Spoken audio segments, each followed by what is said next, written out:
देहि सौभाग्यम आरोग्यम देहि मे परमं सुखम रूपम देहि जयम देहि यशो देहि द्विषो जहि।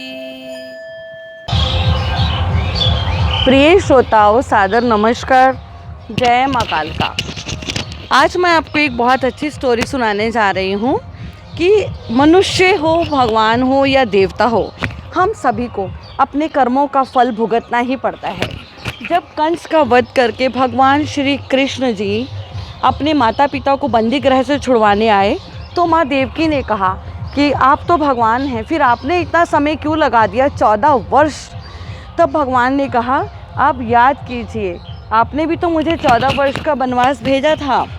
तो देवकी माँ बहुत हैरान हुई। तो कृष्ण जी ने बताया कि पिछले जन्म में आप कैकेयी माँ थी। तो कृष्ण जी ने बताया कि पिछले जन्म में आप कैकेयी माँ थी, आपने 14 वर्ष के लिए मुझे वनवास भेजा था और आपके पति दशरथ राजा थे।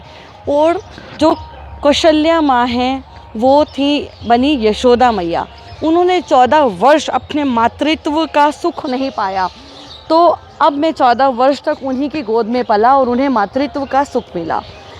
कहा जाता है कि आप कुछ भी कर लें, जब हम कोई कर्म करते हैं तो हमें उसका फल भुगतना ही पड़ता है।